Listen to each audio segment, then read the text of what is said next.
Welcome to the Working Fans Comedycast. Pat Oates, crystal clear. The hand call, Dave. I'm here, He's baby. here too. That's a Pat Oates that it's original. alternate. I don't want you to sounds think like I did I'm woke or something. I used the alternate. that. Now, Pat, you're a comedian. We've talked to you before. We've had you on about wrestling, but I don't know if we've necessarily jumped into your comedy career. So We have back in the day. Yes. Okay. AJ and Dave were on, and we've done that. It always just goes back to wrestling anyway. So I can talk my passion with you guys. It's my job. How many years is it now that you've been doing it? And what do you feel about your career at this point, like having done it so long? My career's terrible. It's failing miserably. That's why I'm on here with you guys talking about it. There's nowhere you go better than a guys who usually do wrestling podcasts to promote your comedy career. You know?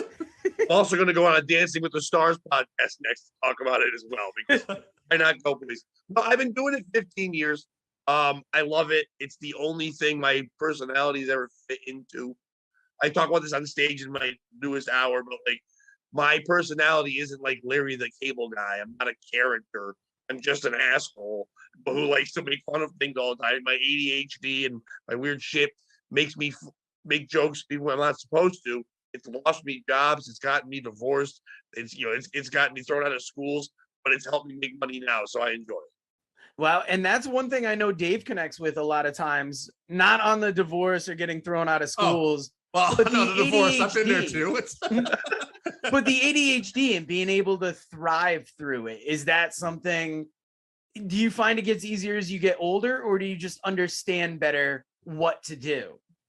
Well, it's like, okay, if you're a fan of any comic books, it's like when the hero first gets the power but doesn't understand it. Right. But then once you realize how to use, I'm known for my crowd work. I'm really quick and that kind of thing. That's really just my ADHD firing off. Like, I just allow it to happen. Like, some people be like, oh, I smoke weed to quiet it down, or I take this pills to do that. When my brain's going 85 ways, I can tell a joke, but also see the giant fat guy in the corner and then tell the fat guy he's fat while telling my joke. And it's 8 things will go quickly in my head, and I take advantage of it. So naturally, I just embrace it and let it go. Dave, do you find that helps you at all with the podcast, like in similar ways? But for a structured podcast, it's awful. Yeah. Yeah, it's interesting. I actually would ask Pat personally. And I'm not even trying to be funny. Like, I don't know if there's any medicine or anything you take, because I know I have it, but it's been one of those things. I've been doing this independent business thing, delivering bread, makes decent money, but you got to do your own health insurance. I don't have any help, so I haven't.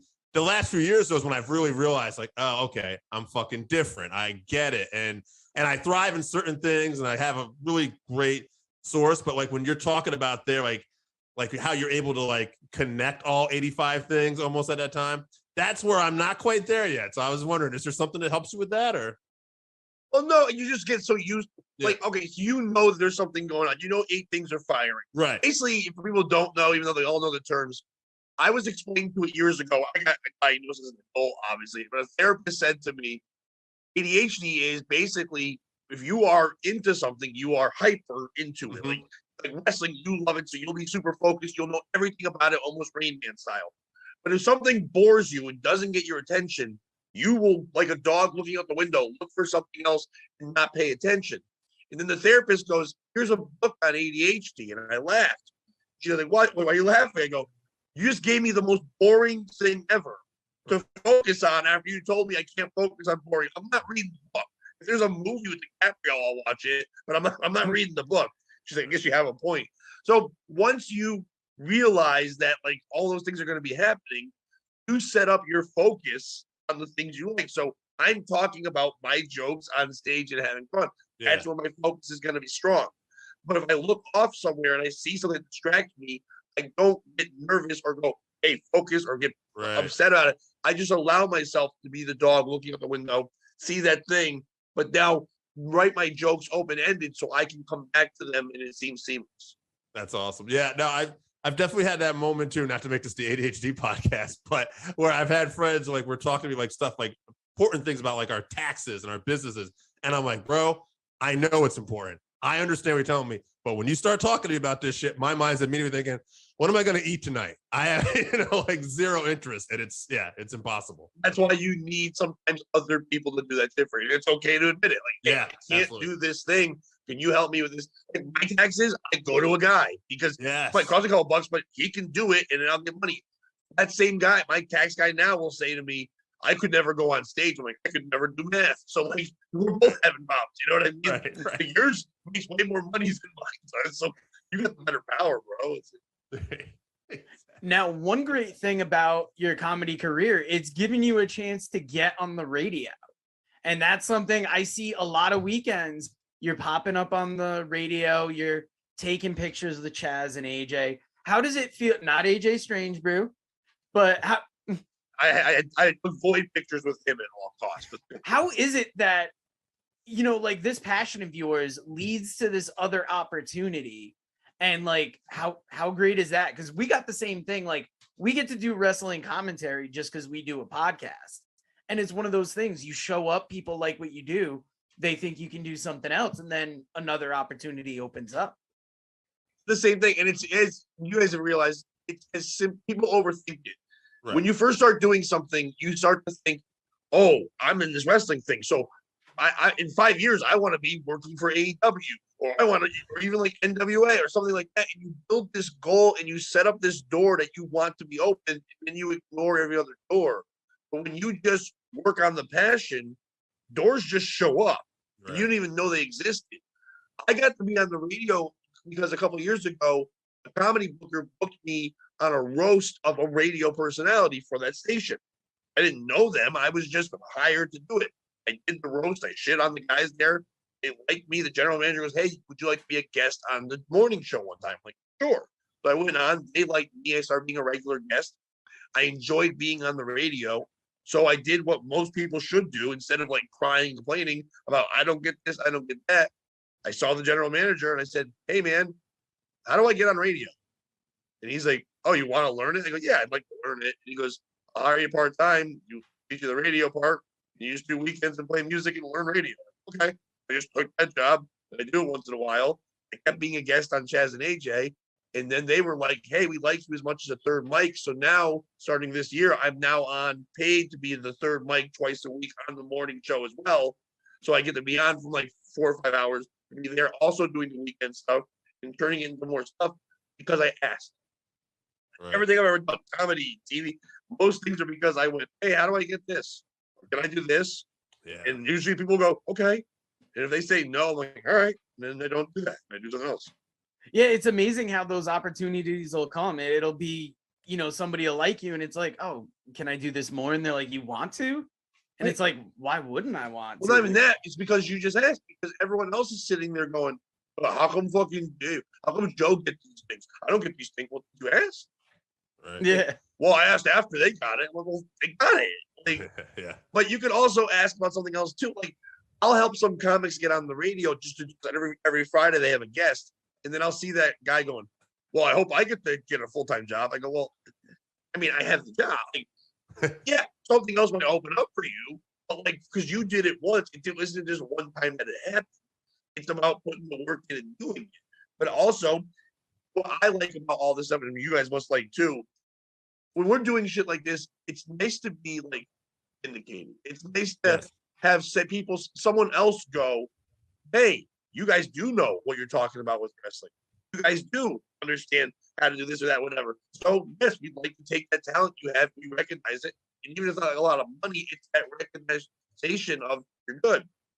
Everything I've been getting in my life is because people finally went, hey, you're funny. Can you be funny here? Can you be funny there? And I'm like, that's great, because in school everyone's like, you're immature. People were like, you don't have to know how to turn it off. You know, my family and this and that. But this now, everyone's like, hey, you're funny on the stage. Can you be funny on the radio? Can you be funny on this TV thing? Can you do that? Like, yeah, sure. So it's cool to feel like what you're doing is noticed by other people. Yeah. And I got to say, too, like what you said, being in the game. Like, I remember having this conversation with Joe.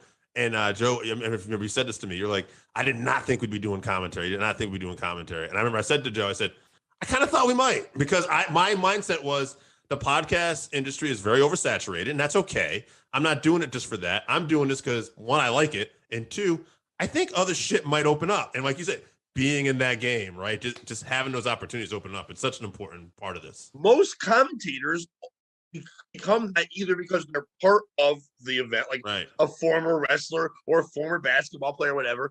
The other one is someone who has shown knowledge. Used back in the day, it was journalists. Journalists are now what? Podcasters. So if you're watching it and going, hey, it'd be a fun take if we had a guy doing play-by-play, and also we have Dave doing color because Dave has a good take on this. He understands, and it would be like a Mike Tenay type thing. And you're getting more Mike Tenays in the world than you are Jerry the King Lawlers, thank God, because you're getting people that will break it down for the fans to listen. So if you just put in the work and show you have the knowledge, same thing with comedy, you just put in the work and show that you can be funny in every situation, somebody will go, oh, I'm sure they can also be funny in this situation. So that's all it's really about not looking for one set thing and just doing your job. Right.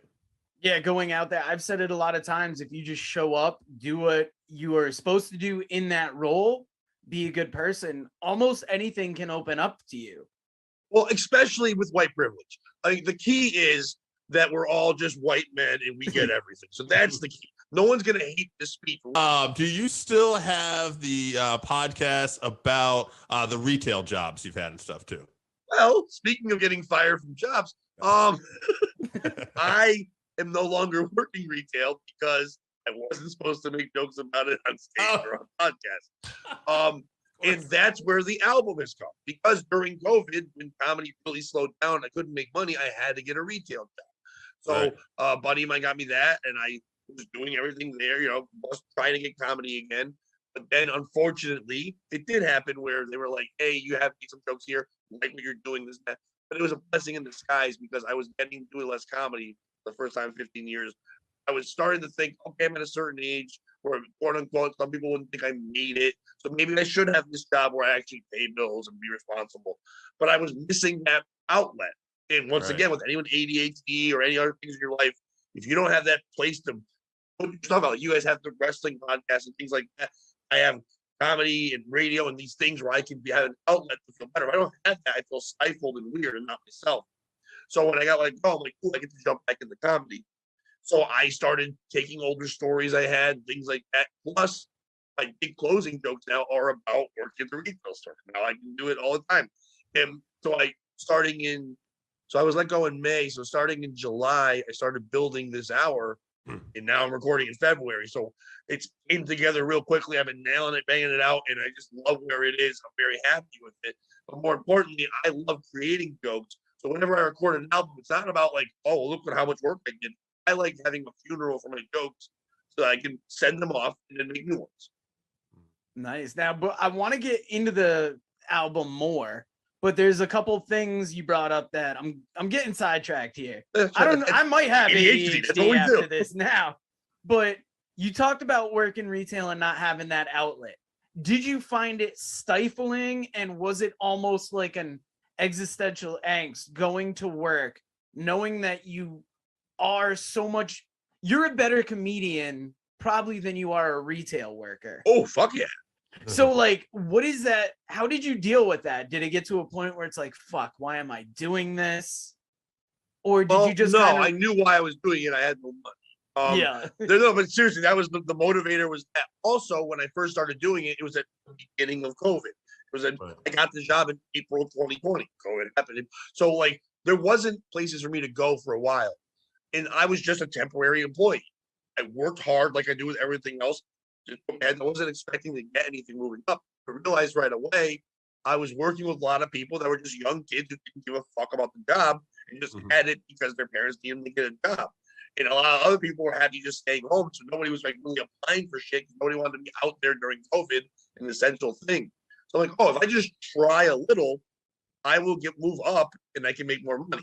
And I'll be able to do that for comedy company. So I went from temporary to assistant store manager in a year and a half before I got let go. I was getting ready to get my own store. I wanted to give up because I just worked hard and I had a work ethic and I was older than them. And I just used my sense of humor the way I was to make employees like me, to make customers like me. And yeah, I spoke a little gruff and weird, but in the act, and I talk about it, I'm like a white trash whisperer, and who shops there? White trash. So it's like all the things I was saying that always got me fired worked there. So weirdly enough, I was allowed to be myself.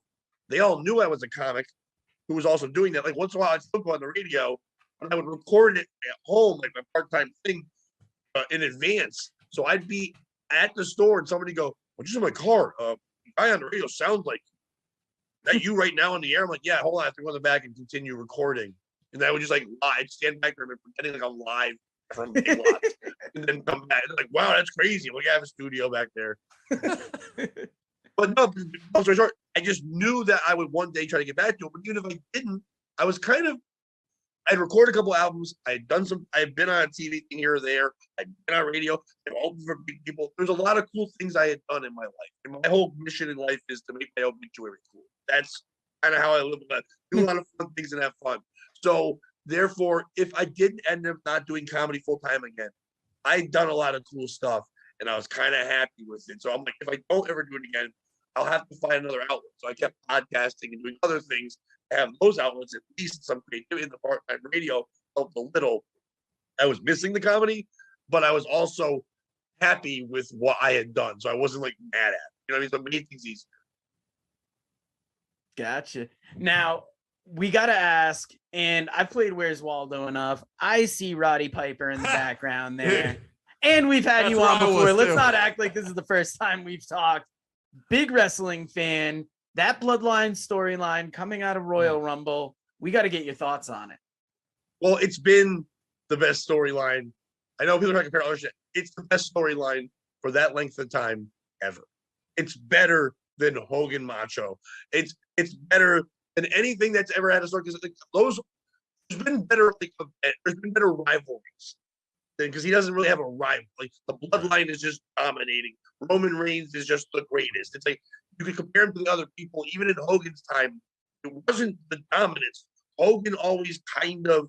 I mean, Hogan was similar because he kind of cheated, but they didn't say that. Like he was just always kind of cheat, but he was the good guy. We've got a bad guy dominating this whole time, which is crazy. And in between it, it's been a soap opera. No one expected Sammy to be part of it. That just naturally fucking had. That wasn't the plan. It kind of fucking things up because I want Sammy versus Roman. I love Cody. I'm happy for Cody. Mm-hmm. I don't give a fuck about Cody right now. He can do it later. I get it. You know, he wants to make sure his dead dad got a belt because he was wronged by a family that, you know, pays off women to bang him. At the end of the day, I know it's what people they want for the long story. I want the perfect ending to this soap opera I've watched. Right. But it's just been amazing. Jay, tag team thing's not going to do it for me. You know what I mean? Mm-hmm. It's just everyone's done their job and they've built new people in it, which they never do. Solo is a star because they've allowed him to build this thing too. Right. A couple of years from now, if Solo is the champion, I wouldn't be shocked because they perfectly put him in a spot so people see he's great. They never do that. They never build new people. It's been amazing to watch. They had Sami Zayn on an interview out of character recently with Ariel Helwani. Yeah, I saw that. You saw that, right? Where basically, I don't know if Joey, but and they asked him, like, creatively, if Vince was still in charge, do you think he would be where he is? And first, Sammy goes, well, I don't know. And he goes, if you had to guess, I'd say no. And it's like, you know, like he's like, I wasn't with Roman before. And then when Vince was gone, I am with Roman, you know. I mean, at the very beginning, he kind of was, but he was there to be the comic relief. Right. Stooge, I think it was going to be a month or two, and they were just going to get him his ass kicked. Right. And I think with Sammy being allowed to be, people that don't know, Sami Zayn is an incredible worker, but also a great personality. He's always adapted to different things. But he was always used weird. Like they tried to almost, when he first came in for NXT, they tried to like Daniel Bryan Jr. him. That wasn't going to work. And then he unfortunately got that injury and all that shit too. And also, they timed Kevin so much that he was trying to follow Kevin, who had that awesome impact in the beginning. And they fucked him up. I saw this happening. I thought we were going to get the friendship thing all over again. They were going to build up two people and then fuck them off right by WrestleMania. And Goldberg's going to come in and win or some shit. Like, I was going to be ruined. And Sammy being allowed, that's all natural, but it's not just Sammy. It's Roman selling. Yeah, Roman gaslighting the shit out of people and fucking doing the facials. Roman is the greatest he's ever been, and he's not getting enough credit. Sammy's over because of Roman. Jay's over because of Roman. Paul Heyman isn't even the guy doing all the work. No. Paul Heyman is now secondary to what Roman's been doing. So, like, I know everyone's saying it's Sammy's this and that. I think any characters could have done it. Sammy's just doing a better job at getting people to love him. There wasn't supposed to be a baby face coming out of this. It was supposed to be other people getting beat up and thrown in the wake until the Rock and Roman fought. That was obviously the Vince plan. Yeah. Yeah, and like what you said too with Sammy, Roman, that line where Roman's just been so on right in the heat of it. I feel like it was you want to go back to doing jackass shit, like this, like he's just so on the money, and it's been so good. And like you said with Cody, like I'm a Cody fan too, and I do like the story, like with Dusty and everything. But at the end of the day, it's like Sammy's done such a good job. It's like, how do you not go there? I mean, it's not like WrestleMania needs star power to sell tickets anymore. Right. So it's like, I get it. You take the Rhodes name and it's known to people that aren't wrestling fans. Everyone's going to be going to it anyway. And yeah, I know some people want to split 2 days, but then that sours it for both people. If you split the belts in half, and I like the idea kind of, but if you do that, then you're just saying that those two, Sammy and Cody, are not equal to Roman, because Roman was allowed to have one set of belts, and now you have to split it. And it devalues both nights, whoever gets to go first or second in that way. So I guess he can't be in it. But to me, I would have had Sammy beat him. Cody literally the next night challenge him. Yeah. Have another rivalry, have whatever. Sammy doesn't have to have a reign. Sammy just needs to win, have that WrestleMania fucking moment. Like you can't say Benoit or you can cancel, but Benoit Guerrero being in there crying, whatever. Have Sammy win it. The next day, Cody comes out and goes, I want my shot. He beats him. And then Sammy can go keep fighting Solo and Jay. He can have his own stories and be a star still. He can go tag team afterwards with that. And then you can have Cody just beat up a bunch of people. He just built LA Knight. I would love to watch LA Knight versus Cody. That back and forth, the way the talking is, LA Knight has set himself up to be a guy who's not going to win the big thing, but be right on top and you'd believe it. There's a lot of guys he can fight with. He can fight a bad guy, Drew, after that. But just give Sammy the moment. Yeah, that's the thing. And I was thinking about this too, just as wrestling fans talking for a minute too. Like, if Sammy didn't have that moment, though, I do feel like if they put it on Cody and say Roman's going to step away for a bit, because the guy's been, crazy schedule, I imagine, I can just see Cody turning heel. Like, because, I mean, he wins the title. How easy is it to come out and say, I pour my blood, sweat into this, and you guys are rooting for this moron the whole time. And he's a big, and then suddenly, it's that I came from real, he could even play, I don't know if they would do that, but play off the AEW thing, and you could be that bad guy. And then Sammy beats Cody. But like you, I kind of feel like Sammy deserves that WrestleMania moment, though. And also, just, it's because of Roman that we care. So once Roman's gone, I don't care about Sammy versus Cody. I don't have that story again. Now it's just, I like Sammy, and it's great. I loved Kofi when he fucking won. But I didn't care about a rivalry with Kofi. I would have cared if Mustafa Ali got it. But I think Daniel Bryan's best things were about getting to it, not the reign afterwards. There's certain people you're just enjoying the story in the moment. I don't think it would work. Like, Cody thing is just like it's great in the middle, but I don't think he can be a heel because they don't have any good faces to fight him. Good point. There's really nobody there. Who is it? He fights Braun Breaker. I was not ready to be that kind of guy. I'm personally not a fan, but whatever. Like, it's nothing there. Cody has to be the face. You're better off just switching Seth and having them fight for 3 more months and having Seth be bad, because you can't go the other way. Charlotte Flair sucks as a fucking face. Cody Rhodes stinks when he's a heel. You want to hear him talk about his dad and the family and nonstop. Mm-hmm. You know what I mean? So it just doesn't work. I think right now we're going to get Sammy in some way. Maybe Sammy interferes and helps Cody win, which kind of taints what Cody does, but still puts the rub on everybody at the end. You're right. Roman goes away. And then Solo is kind of left alone. And maybe hangs with the Usos or does his thing, and then he can try to get revenge. And he becomes the guy. And then you can bring Roman back, and Solo can be like, I'm the head now, motherfucker. And then they fight, and you can build that continually coming back every couple of months. Maybe he could fight Nia Jax for the head of the table. And she comes out 30 minutes early because they doesn't want to count. How do you botch the count? I can't believe she's back. I do have to say one more thing too about this storyline too. A little wrinkle there. The Jay, because you said everybody's been so good, and you mentioned Jay too. That wrinkle with Jay Uso it was so better than any writing in WWE in recent years because it was a level of like I had for like in my mind, oh, okay, they're all gonna beat him down. And then when I see Jay not touching him, it's like, oh, right, he had to earn Jay's respect. Now Jay's conflicted, he's leaving. Whereas the other guys, maybe a little more superficial. It's like, oh, you painted Jay in this light to me. Like he's like, I'm my own man, which they've always kind of done a little bit, but like there, I just felt like it really showed. I didn't even take that from it. I like everybody's different thing. I took it as Jay was so disappointed because he was the one that was not letting Sammy in. And he was the one that said to everybody, he's an asshole, he's wrong, he's using us, he's not here. And then finally, when he broke down and let him in, and now he knows that he was always right and he got fucked.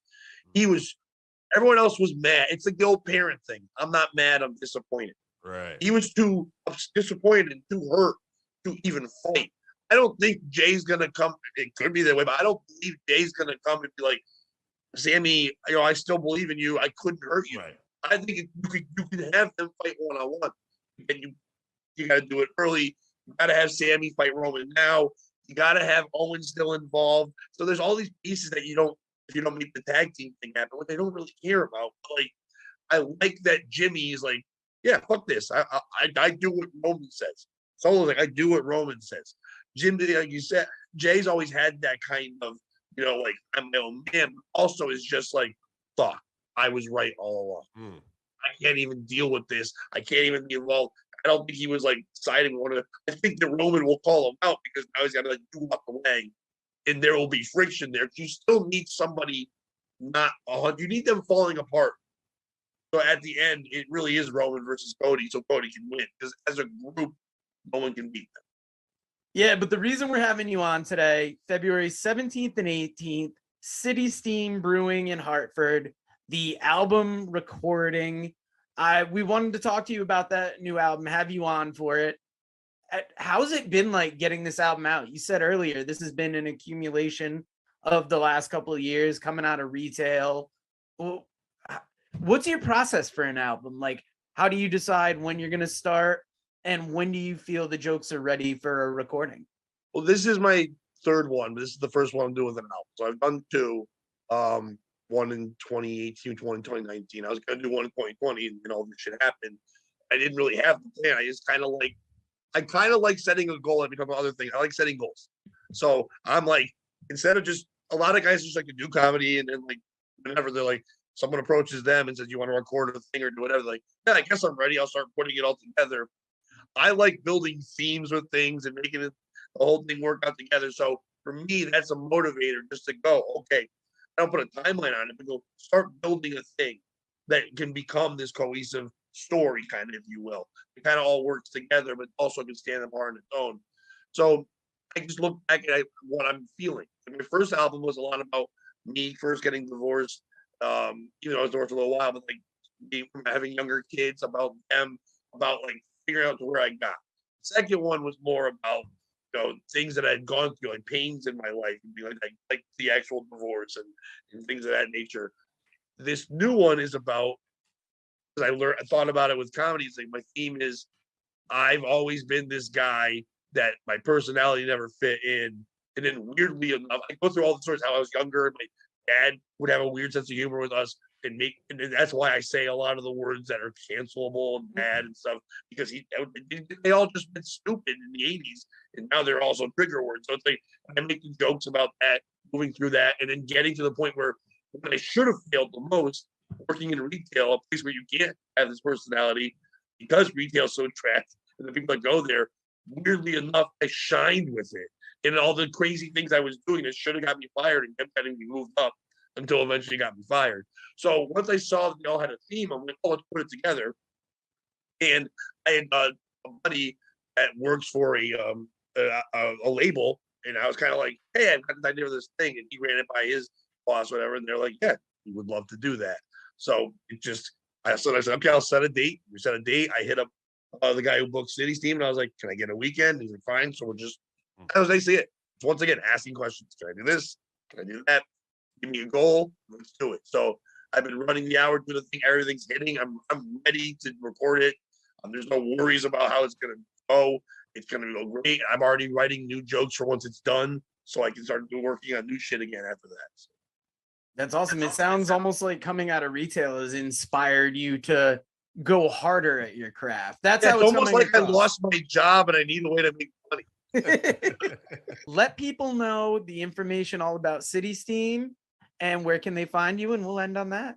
Easy way to get tickets is go to comedycraftbeer.com and you search the dates there and find the tickets. There's one show Friday, one show Saturday. Saturday is going to be probably close to sold out at the point, so buy your tickets on the Friday. Your laughs will be on an album. So we don't do video. I only like audio. That's how I like a comedy album. You want to stare, you can watch a podcast. I like when you listen. My album has a lot. I like to use callbacks. So in several of the jokes, one joke I do at the beginning, that word will be kind of used later on, so you listen all the way through. The jokes will stand on their own too, but I like that I make you listen to a whole thing like old school music albums work. You know what I mean? So you listen through it. There was a story throughout it. Darren Rivera, who's been doing comedies longer than me, great comic in Connecticut, very funny guy. He's hosting the show because he's been a good friend of mine. I want that. I know he's going to get someone charismatic with great energy and funny. And my co-host for my podcast, Bobby Tamburo, he's going to do a small set in the middle. And then I'll be closing it out, doing an hour. So if you want to laugh and have fun, come on out. Enjoy it. If you're a comedian and you're like, can I just come and watch for free? I don't fucking know. What do you want? You're just gonna stand in the back and ask for a guest spot, you losers. I'm kidding. So it's like, buy a ticket. If you show up, they might let you in. It's a real comedy show. You know what I mean? I can't just let people stand there in the back and all ignore me and talk. Say, I could look better. I would talk about my penis way different. Okay, that's great. But just come out, have fun, support, and just if anyone wants some laughs, you want to hear. If you're someone who's like very worried about being offended and things like that, don't go, because I'm gonna say things that I find funny. You may not, but I might convince you that you're kind of being a dork. I'm worried about. I'm talking mostly to white women. So just calm down. You know what I mean? Have fun. Everything I'm talking about happened in my life, so it's not anyone else's opinion. It's mine on how I got to be the way I am. So if you're open-minded, you want to laugh, come on out. Well, I know Dave said before that Pat Oates is kind of like the Dana White of comedy. He's not going to slap you with his hand. He's going to slap you with his comedy, and he's going to do that all up in City. Let's make it clear that I will not slap you with my hand. I will. My bark is way more than my bite. My voice might sound like I'll do it. I am afraid always. I go to therapy to learn about all my fears. I don't want anyone going near me at all. I might sound like I can hit you. I will cry being thought about being hit. So yes, I will not even slap you. I will tickle you with my humor. How about that? Possibly I love it. You know what I mean? But not finger you maybe, but not hit. Well, if you're gonna have Pat do anything to you, you got to have it happen February 17th and 18th in Hartford, and maybe allegedly. Pat, thank you for joining us today, and we can't wait to be there and see the album recorded. And if Sammy's opening up WrestleMania, I quit on WWE. That's what I'm saying. If he's the first match, oh yeah, it might be a pre-show. I will lose my mind. Yes, Cody and Roman have to end it. Sammy better not be shoved in the middle.